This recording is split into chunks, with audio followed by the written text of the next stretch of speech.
em conta para nós. E por fim, nós vamos fazer algumas considerações a respeito da teologia bíblica que nós encontramos no livro de Atos. De que maneira que o livro de Atos de que maneira o livro de Atos contribui para a construção de uma teologia bíblica do Novo Testamento? Qual é a contribuição peculiar desse segmento da revelação para a teologia bíblica do Novo Testamento? Então, há algumas considerações que nós devemos fazer. Em primeiro lugar, é importante nós considerarmos a centralidade da ressurreição no livro de Atos.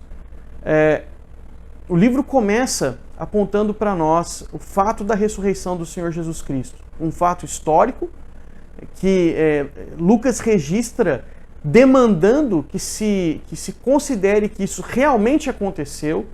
Não é uma experiência existencial, não é uma forma de perpetuar os ensinos de Jesus, é um evento que aconteceu na história.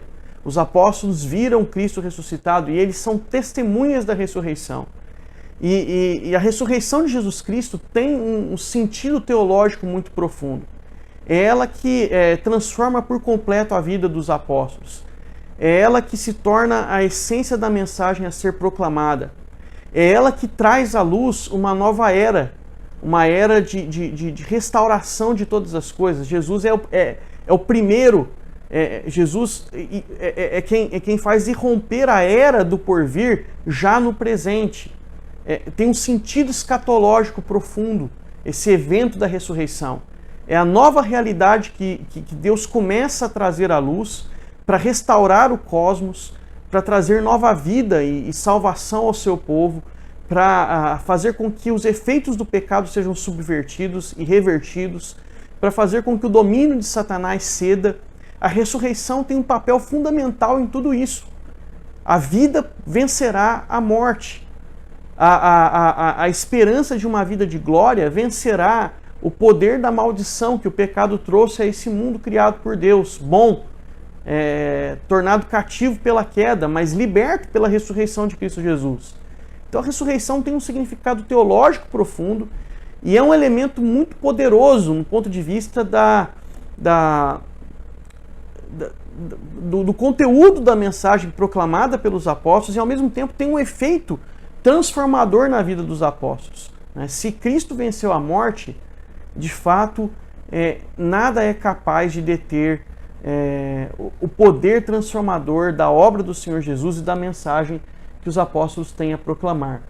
Além da ressurreição, o livro de Atos aponta para nós a questão do reinado de Jesus Cristo. O reino de Jesus é inaugurado, por assim dizer, por meio dos eventos que culminam em Atos, que já são narrados para nós nos evangelhos, mas Atos leva esses eventos a um momento de clímax. Então veja, nós temos enfatizado nesse nosso curso a importância da presença do reino.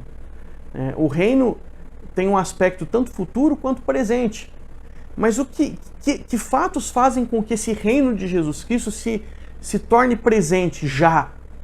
Jesus veio, Jesus morreu, Jesus ressuscitou, Jesus ascendeu à destra de Deus nas alturas, Jesus derramou o Espírito Santo para capacitar a sua igreja, o seu povo, com poder. Esses eventos inauguram o reino e fazem com que o reino venha para o presente.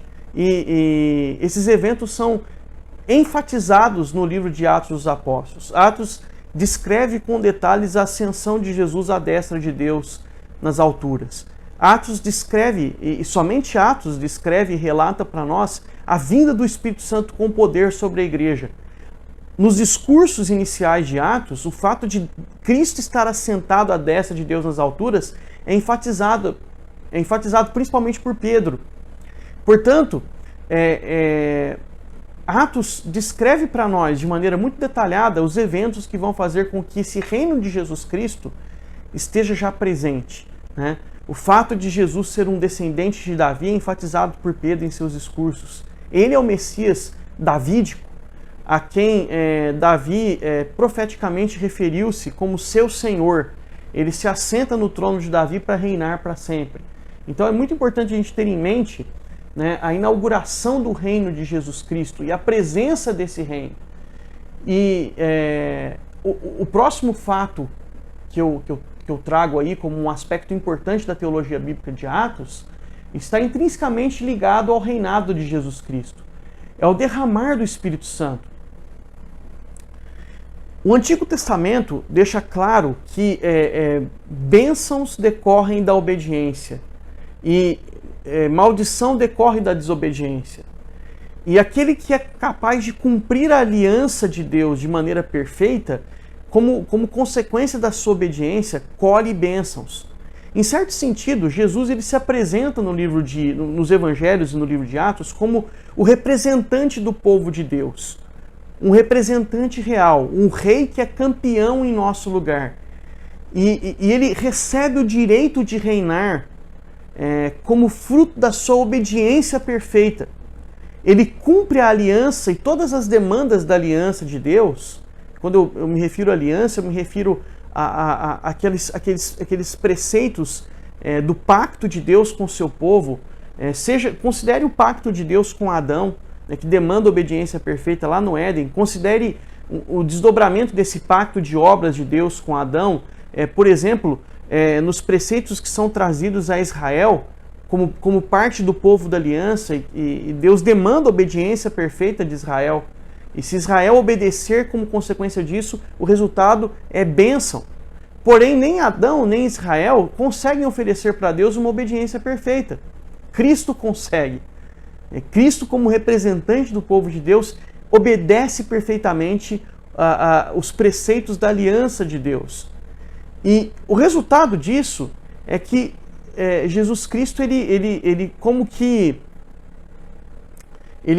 é premiado, ele acumula bênçãos, ele despoja o inimigo e acumula e junta para si uma riqueza espiritual. E o fato é que, como nosso Salvador, como nosso Rei, como um Rei que ama profundamente o seu povo, ele divide os despojos com esse povo. E nós podemos ver nesse pano de fundo, vamos dizer assim, que encontra muito eco no contexto da antiguidade, de um rei soberano que conquista em favor do seu povo e que se alegra em dividir os resultados da sua conquista com seus suceranos, com seus súditos. Jesus Cristo, então, divide a sua riqueza espiritual conosco. E assim o Espírito Santo é derramado. Bênção decorrente da obediência. Ele é derramado sobre o povo de Deus e com o Espírito Santo nos são dados muitos dons, né? E daí o nome dom do Espírito Santo. Essas dádivas carismáticas, esse poder que vem com o Espírito Santo, são fruto da obediência do nosso Senhor, do nosso mediador, do nosso representante. Ele pode nos dar isso porque ele venceu em nosso lugar, porque ele é o nosso campeão, ele é o nosso representante. E ele conquistou por nós, ele venceu por nós, ele triunfou por nós. Por isso, o Espírito Santo nos é dado, porque Jesus tem direito de nos conceder esse poder imenso, essa presença constante de Deus em nosso meio, que nos enche de dons e nos capacita a realizar a obra de Deus. Um outro aspecto fundamental, ainda também ligado ao reinado de Cristo, é o fato de que agora as nações são alcançadas e elas passam a fazer parte do plano de redenção. Até aqui, Deus tratou de uma maneira muito particular com uma nação.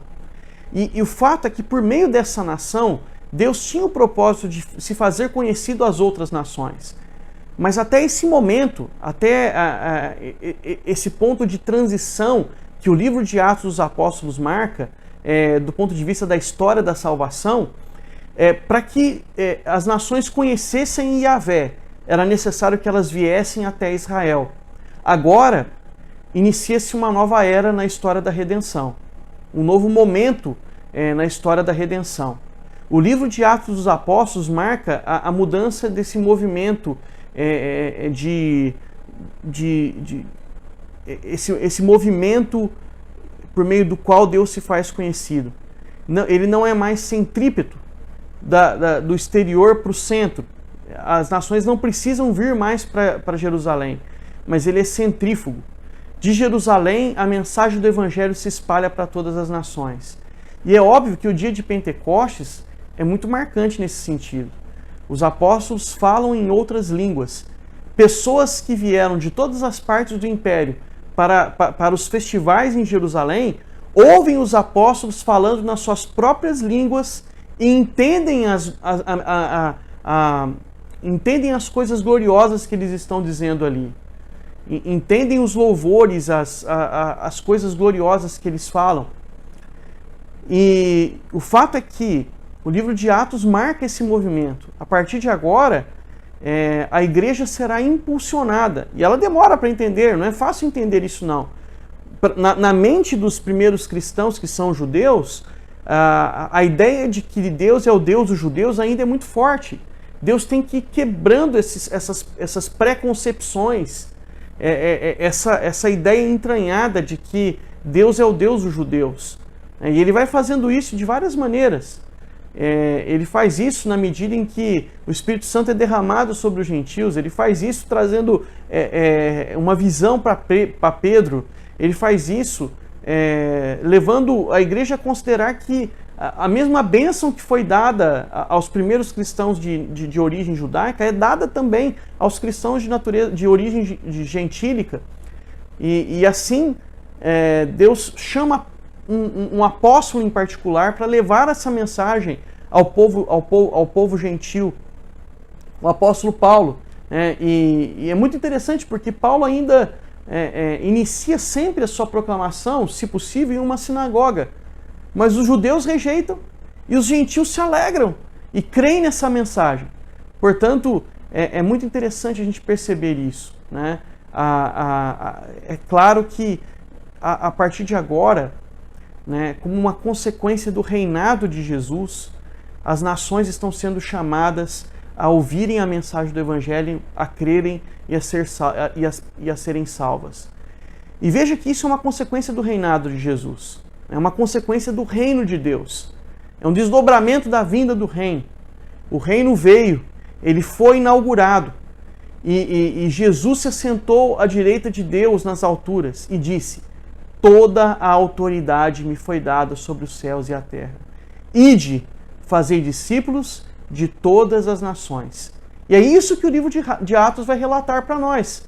Esse avanço inexorável da igreja, esse avanço imparável da igreja, impossível de ser contido por Satanás, por todas as forças e oposições, certamente levará as nações a ouvirem a mensagem do Evangelho.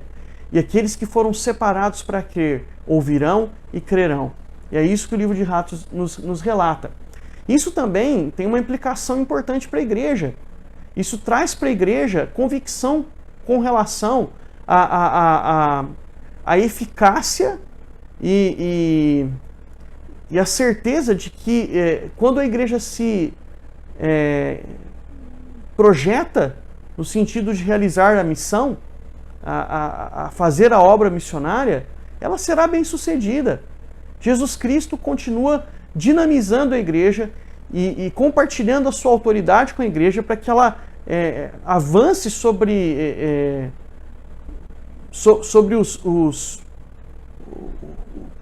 as fortalezas que Satanás ainda tem erigidas e as conquiste para Cristo. A igreja tem autoridade para fazer isso. Ela deve fazer. E no poder do Espírito Santo, se ela fizer, ela será bem-sucedida e avançará. Né? O livro de Atos mostra para nós também, e esse é um aspecto importante, né, qual é o meio de entrada no reino de Deus. Como as pessoas podem fazer parte do reino?